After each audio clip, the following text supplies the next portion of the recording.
Welcome to Millennials and Money Cafe, where we create events to empower, inspire, and motivate millennials to love, live, and matter.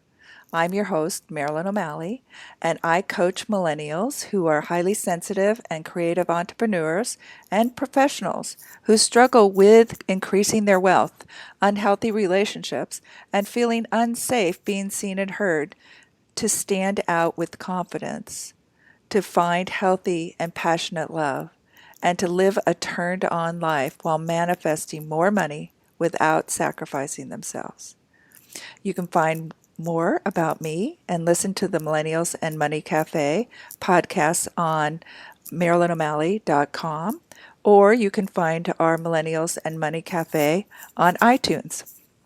And today I want to introduce you to an amazing, brilliant, and very inspiring and motivating guest, Shaun Caldwell. Welcome, Shaun. Thanks. I appreciate you having me on. Yeah, I'm excited. And I'm excited what you're going to share with us today. So, everyone, Shaun is the owner of Charlotte Print, a graphic design, printing, and direct mail company, providing startups to seasoned businesses with direct response marketing services. He has experience in all aspects of design, branding, and promotion, with the goal of helping small businesses make a great impression. Shaun, by way of his industry connections and Charlotte's prints proprietary technology, has been able to reduce product costs by nearly 25% while offering a product line nearly twice more than the competition.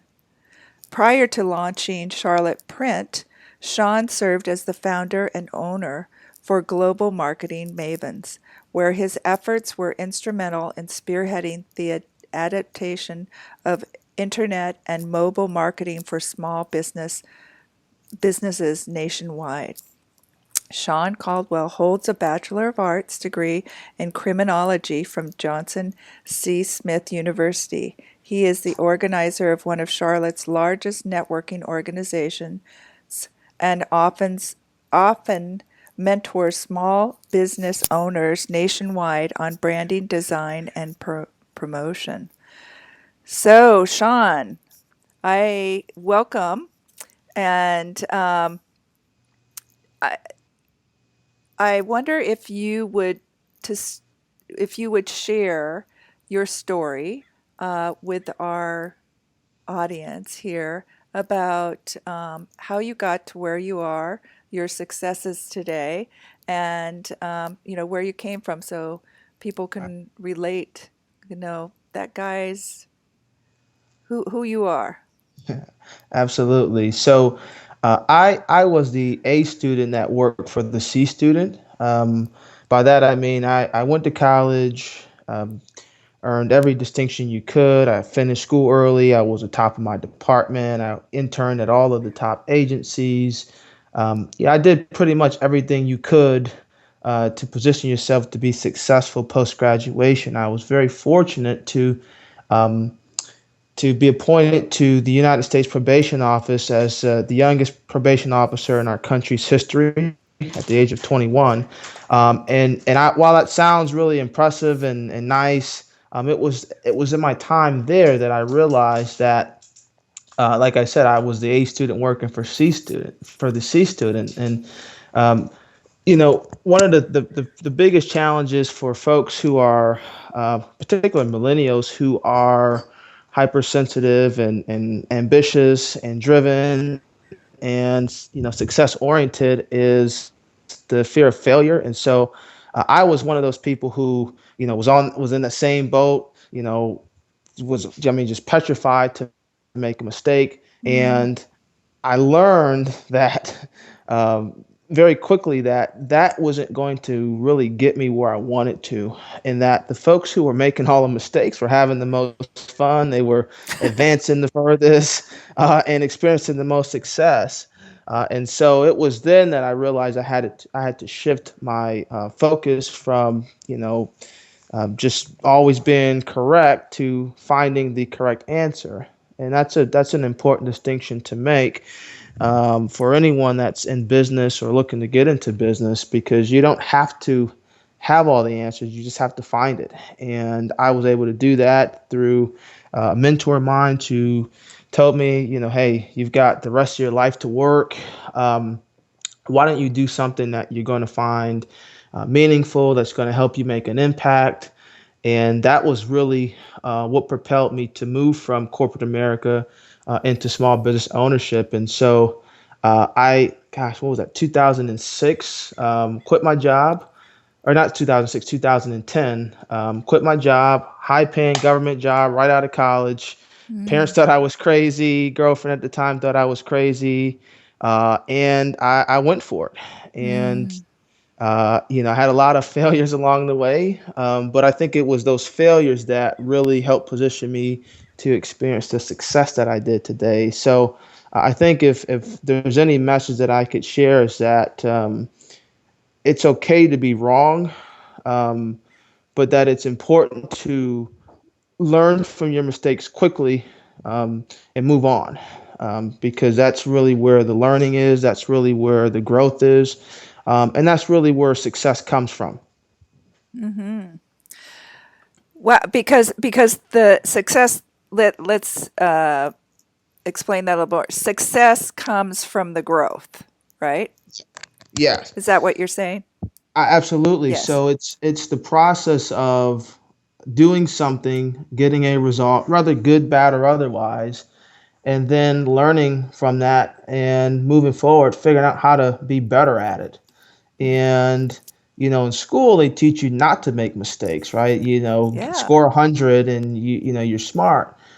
But in business and I think in life, it's just not practical, right? People constantly change. Business is fluid, and so you have to be able to adapt rather quickly. And sometimes it's not perfect, and you have to learn how to live with that and manage it, and maybe put your emotions to the side and just do what you need to do to get things done. And that's a tough thing to deal with, especially if you're just starting out, or if you've got a corporate job and you're used to just having to do things with perfection every time. It's a tough thing to do, learning to just deal with the mistakes and learning to deal with disappointments of running a small business. Mm. And so, I a couple things. One is like what I heard you say too is like in school we're taught more to memorize. We're not taught how to think. Mhm. And in business, you need to know how to think. Right? You need to learn how to Yeah. solve problems, how to think, how to see things from a lot of different perspectives. Um, and there isn't just one way to do something versus like we're taught in school. Yeah. Yeah. Yeah. Yeah. Absolutely. And then so the other thing is like, so how did you pick the printing business? So I'm like, how is this a passion of yours? How did you, so when you left, and also I want to ask, did you leave corporate without bridging into this business, or did you just take the leap and say, okay, I'm going to go find something? Right. What was your process? So, in terms of my process, as I mentioned, was very fortunate to have a mentor who basically taught me about money and capitalism and business. And what he told me was to find a problem and solve it, and somebody would pay you for it. And it's a really simple concept, but it really is how business is done. And so, at that time, there was a huge shift in the amount of business that was being done online, and in particular within informational products. And so I saw an opportunity there.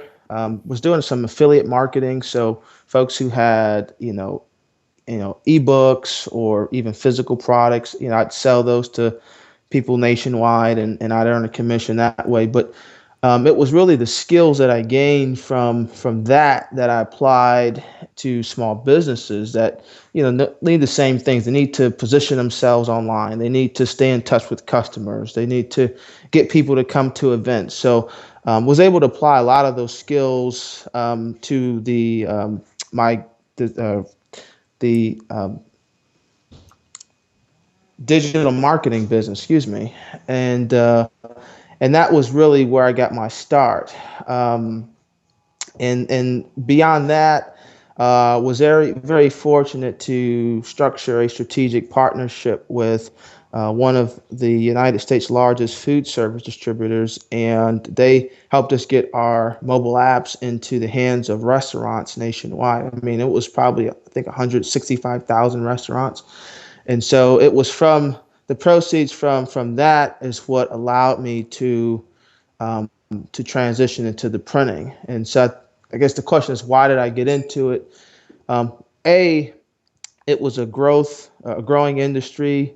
There was a large shift in terms of how people purchase printing products.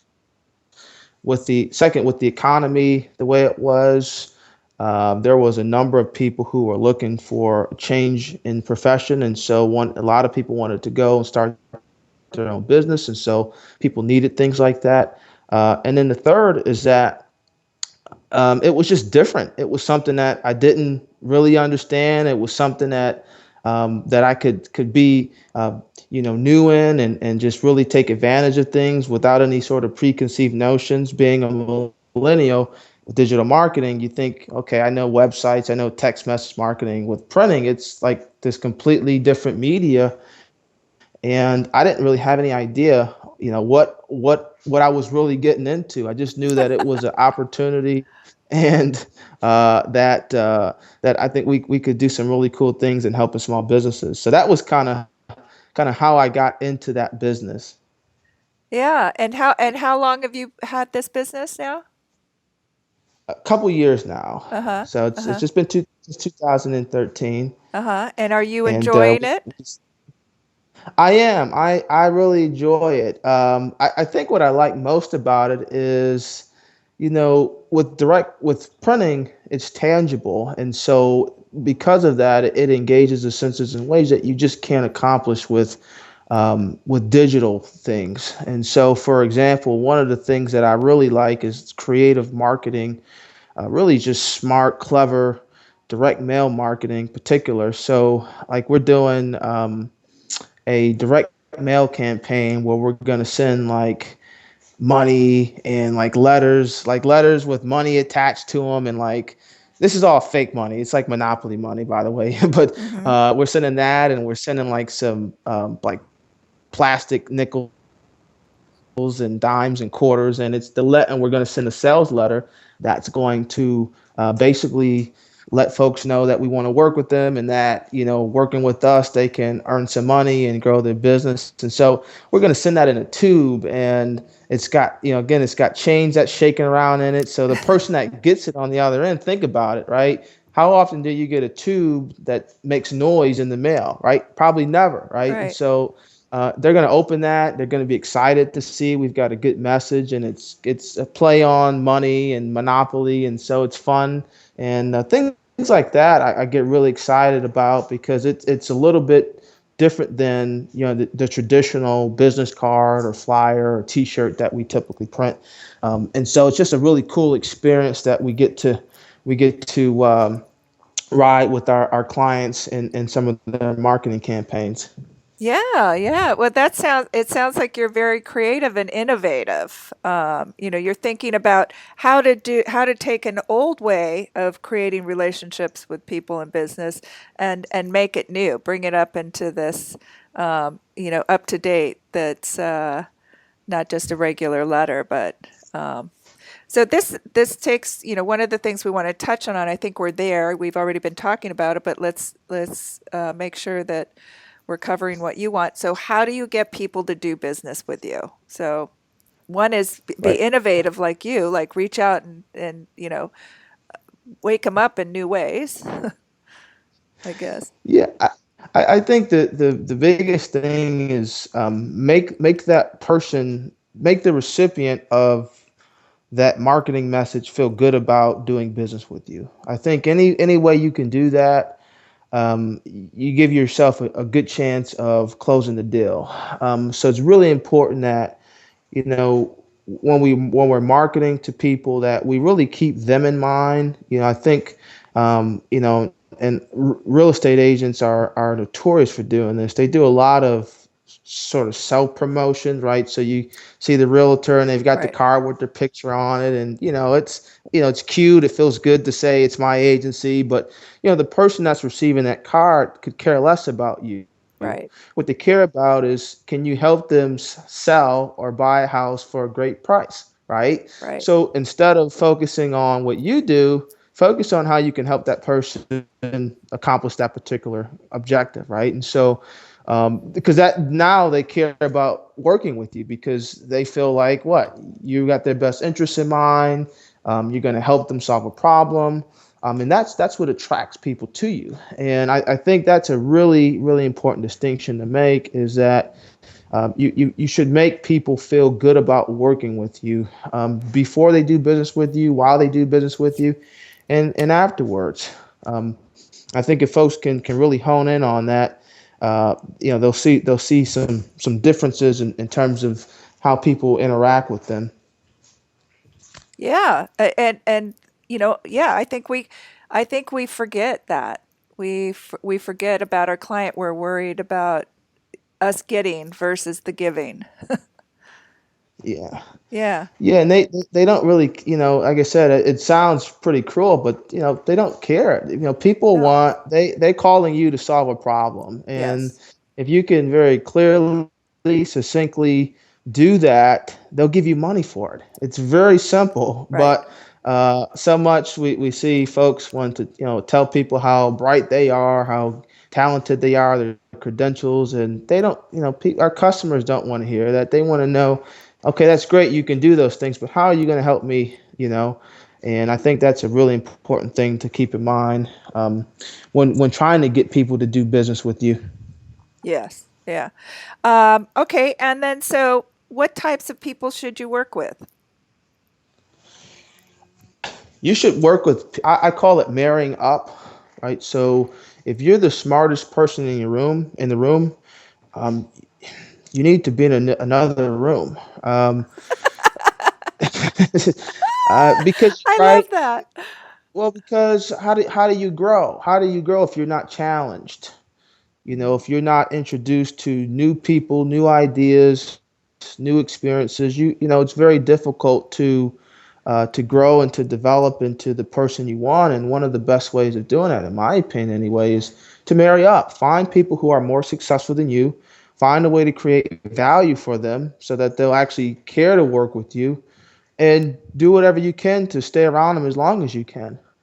Okay. And mhm. So I'm going to jump in with so how, because I'm sure, remember being a perfectionist? I remember being a perfectionist. Oh my God, to get around other people, I'm in a room and I'm the least successful in there. I am feeling like there is nothing I have to offer these people. What? Yeah. How do you counter that? Yeah. Well, a lot of it is positioning, right? So the person that sees you at an event, they don't know that you don't know anything. They don't know that yet. And so I'm certainly not suggesting that you fake it, or lie. There's nothing wrong with being confident, with being assertive, with engaging people, because that's really that's what the most successful people I know. That's what they're looking for. They want someone. They want to be around people who are winners, Mm-hmm. who are aggressive, who are ambitious, who work hard. And so Mm-hmm. if you're standing in the corner and you're timid and you got your head bent down, and Mm-hmm. these guys are sharks. Mm-hmm. They're like, there's no chance. Mm-hmm. Opposed to, if you get to an event. I always like to get to events early. That way I can always make friends with the organizer, right? And then that person will introduce me to other people who are influential, and it just makes the conversations go a lot easier. But in that conversation, that's where the real magic happens. Right. It's not like, hey, I'm smart, I've got these credentials. It's, what is it that you do? What do you need help with? How can I service you? Yeah. So and so be that genuine about it. Right. So Hmm. so for people to think, because I have been in this position too, is like people, those people that are, that what you call marrying up, that are more successful than you, are people, are real people. They care about relationships. They care about people. It's not, but they're dedicated and committed to to being successful, Hmm. to, getting what it is that they desire. And I think that what you're saying, and what I know to be true too, is like when you walk, in order to walk into that room and not feel like you're the smartest cookie in the room or the most successful in the room, it means you are committed to up leveling your business, your life, and they respect that. Hmm. They Hmm. will respect that, and that you're willing to show up and be real, and bring whatever you have to bring to the table, right? That I think this is an Absolutely. important thing that you're sharing, Shaun, with a lot of the millennials who particularly are going, just starting out in their business. We have a lot of entrepreneurs that listen, and the other point too that I want to that I just thought about when we were talking about, who do you working with in the marrying up, a lot of people will hire who they've gone to school with. All, their friends will start doing, so it sort of stays the same. There, you're in your comfort zone. Let's create a business together. Um, and so does that work, or is there something to look at there that might be uh, beneficial for them on deciding whether that would work or not work? I I I live by this motto that it's easier and better to do business then become friends than it is to be friends and then do business. Because there is an emotional attachment, right? It's we're friends, we have a relationship. It's not based on business, and so if you mess up, I might be mad at you, but you're still my friend, right? Hmm. If you do that in business, people will fire you, right? So I prefer and I encourage folks to earn earn the right to be a person's friend after you've done good business, right? So after they feel good about you, they trust you, you've proven yourself to be dependable, then we can talk about, let's grab a drink or let's hang out and have dinner, right? Now I feel better about it, right? Because before, if we're friends we're friends and we go into business and you make a mistake, well, I'm not looking at you as a friend. I'm looking at you as a partner or an employee, and I've got to address that accordingly. Hmm. And so, in that context, that may mean something as extreme as firing someone or some sort of verbal reprimand. And so then, but beyond that, I still have to deal with you as a friend, right? And so, how does that relationship play out, right? How comfortable are you around someone after they've told you you've done a bad job at something? How does that affect that relationship? And so, to me, frankly, I prefer to keep them separate. But if I were to do business and have a friendship with someone, I would do business, develop that relationship first, and then look to develop an actual friendship after. Hmm. Hmm. Good. I think that's good advice, and I think I also just want to add in here too, because you are a male talking about business from that male perspective. And so when you're talking about marrying up in the atmosphere of the room, you're using a lot of masculine terminology. So I want to just say, women, you can go in it. It can be a different thing. It's That's not, right. That's right. it's not as cutthroat, but you have to think here. But also it goes with this friendship thing.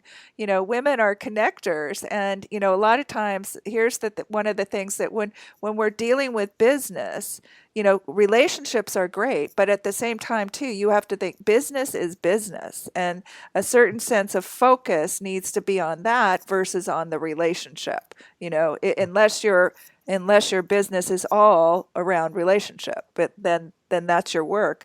But on the whole, you have to start thinking a little bit differently, and so not hiring your girlfriends or your best friend to do your branding for you, or come in and be your partner or whatever, is not necessarily just because it feels good or it would make them happy. Yeah. Yeah. You really, hire the best people that you can hire who are smarter than you and do the best job. I think that's what you were saying. So with women, it's, get in there and create relationships, but it's also, you have to separate out the relationships from the goal. The That's right. Right? Okay. Mhm. So Shaun, what is the most important skill to learn in business? To me, it's understanding this distinction that you are not in the business of what you do. You in terms of your technical the technical thing that you do, right? So the guy says I'm a plumber, or the person that's a hairdresser, right? That's what you do. That you're a technician of that trade. What you are in the business of is the business of marketing what you do. And again, that goes back to the point of focusing on the customer and not on you. Mhm. And right, so the person goes out and they get all of the certifications and the trainings and the degrees, and so they feel highly qualified and entitled to opportunities. And what they find out is that um, it doesn't happen that way. As much as we want to think that the person that works the hardest, or that is the smartest person is always the one that gets the opportunity. A lot of times it's the person that position themselves better to get that opportunity, that it happens for them. And so just learning how to market what you do is I think so important, because it's what keeps food on the table, right? It's if you have good marketing, and your services, or your service or your product is not the best, good marketing can make up for that. Um, if you don't have a product or service, good marketing can help you generate buzz for that product or service that you plan on developing. Um, and it really it's what keeps a business going. If you don't have leads, you don't make sales, you don't make money, you don't have a business. And so a person can't know how skilled you are as a technician if you haven't marketed to them properly. Mhm. And so I always tell folks that, while you may be very skilled in your profession, the person on the other end won't get a chance to know that if you haven't attracted them. And the way you attract them is through good marketing. Mhm. Mhm. Yeah, nobody'll know you're there unless you let them know, right? What your Yeah. service is. Yeah. Yeah. So getting in front of them. You also were going to share about how important leveraging is. Yeah. Right. So I think that's one of the fastest ways to grow is the use of leverage. And we're talking capital, we're talking expertise, sometimes people's time, their contacts, right? So if you're a person that's wanting to get started in business, but maybe you don't have the name recognition in the marketplace, finding a company that does have that recognition, that does have that authority in your market, and finding a way to partner with them on a project can instantly boost your credibility and bring you into expert status. Secondly, we do a lot with leveraging our partners' contacts. So we do things like endorse mailing. So We'll set up a partnership with a graphic design company, and we'll offer to print them up some free print materials, and we also include a sales letter, and we'll tell them, hey, look, if you help us promote our business, we'll give you free products so you get to see firsthand what kind of work we do. We'll also offer you a referral commission, and we even go as far as in sending them a letter to send to their clients. So that's a way we leverage other people's contacts to get more business.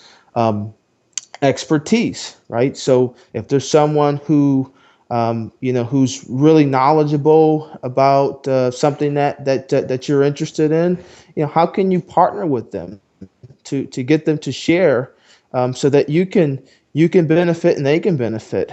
And so, we do a lot of joint marketing events where we'll do workshops with online companies, and so we talk about how to marry the two together, both on and offline. And so we're both, getting business, right, because we're getting in front of people, but we're also cross promoting each other, so we're attracting a larger audience. So there are a number of ways that someone can leverage someone's expertise, their time, their contacts, their capital, if you need that.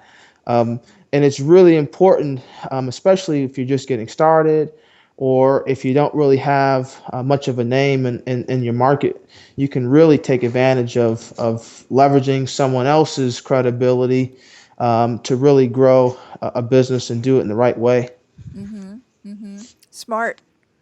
Very Yeah. smart. And creating relationships, creating a team. I think this is really important too in thinking about leveraging is, and that you brought up, is also we're a community. You're not meant to do your work alone. We're meant to work with each other. And doesn't that make it so much more fun and meaningful? Like you get to Yeah, help other people while you're helping yourself, and it just expands, and it's can be a really powerful time. People coming together to create change. absolutely. And I think one last point to that is leveraging allows you to shorten up the learning curve, right? So you get to bypass a lot of the mistakes that go along with starting and growing a business, right? Because you've got someone who's been there, done that, and so they can help you bypass some of those hurdles, which especially if you're just getting started, are going to be tremendous because you don't know what you don't know. And so that's what costs you money. It's what costs you time. And so anytime you can partner with someone else to achieve a particular outcome, um, you're really going to set yourself up to shorten that learning curve and get to where you want to be a lot easier and a lot faster. Right, right. Um, and so another thing that we were talking about that I thought you brought to this conversation was what you learned from the School of Hard Knocks. Yeah, well, I learned a lot. Is that a whole It's separate show? yeah, it's you had to take a deep breath on that one. It's Uh, there's so much that I've learned from failure. Um, I think the biggest thing is just staying focused, right? Knowing what you want and just going for it. Um, so many times people give up because they're worrying about the how, right? So how am I going to pay for this? How am I going to get this person to work with me? When am I going to do this and that? And while all those things are important, what's most important is that you stay focused, right? So when I was getting started, again, I have a degree in criminology. I didn't take one single business class. Growing up, I had little small businesses. We sell candy and lemonade and things like that, but nothing, certainly not a full scale business. And so, I had to learn on my own. I had to learn the hard way, and it was really tough. There was points when, money was really tight, and I'm like eating ramen noodles. um, there was times when I'd have really nice clothes and nobody to show them off to, because I couldn't get people to work with me. Um, and so I just learned a lot about myself, and that I was doing everything for the wrong reasons. I was doing it to be liked, to be well received, and instead of doing it to create value, to solve problems. And once I realized that, and I stopped focusing on all of the reasons why things weren't happening for me, and what my shortcomings, things began to quickly change in the other direction, and I began to have some success. So I'd say, really, probably the biggest thing I learned was just to stay focused, because it's so easy to get caught up in, why things go wrong, um, timing issues, just anything that comes up. If you're not prepared for it, you've never experienced it, it can be really discouraging. And so, for me, that was really important, just to stay focused. And I know that had I given up, I would have never ever forgave myself. And I'd be thinking about, if I was still working in corporate America, I'd still be thinking about, what if I took that step on faith, and really followed that thing through. What could I have been? What could I have accomplished? What kind of legacy could I have left? So those are the things that come with it. But I think the biggest thing is, just through it all, just stay focused, and at some point it'll happen for you.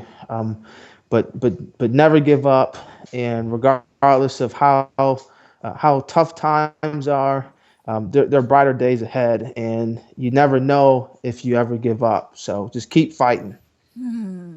Those are good words. Good words. So, and keep committed. Keep fighting and keep committed. So, thank you so much, Shaun. You have really served humanity well here today. Served our millennials. And is there number? Is there any last few words that you'd like to say, or inspirations, or motivations, or share some? Oh, I know you have something to share.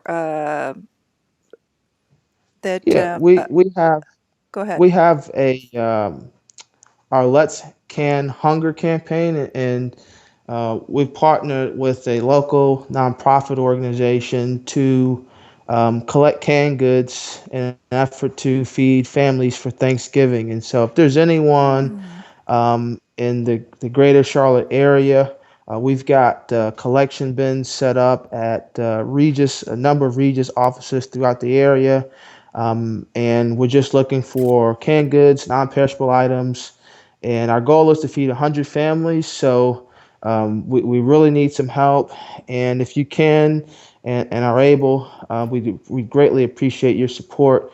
Anyone that's interested in that can contact me directly. I'll give you my email. It's info at charlotteprint.com.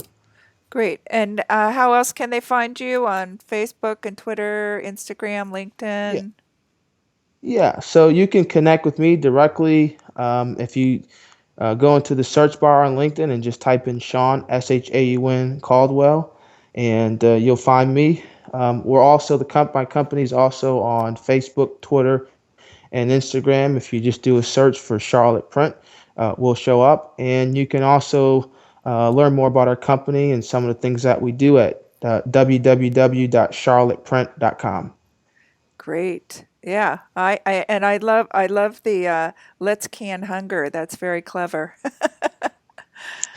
That's a good one. And Yeah. you sound like you're very clever and a very successful person, and going to be doing many successful things in your life. And I really appreciate you sharing with us today.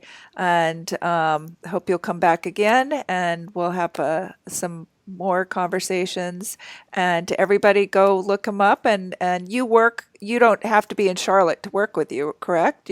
You work with No, people we do all over business. the world? Yes. We do business nationwide, or not nationwide, In, throughout North America. So okay. from Canada to New Mexico. Okay. All right. So check out his site. There's really interesting. Have a conversation with him. See how you can partner up and maybe leverage your business already. All right. Thank you, Shaun. I really appreciate it. And thank you, everybody, for being here on Millennials and Money Cafe. And we'll see you soon.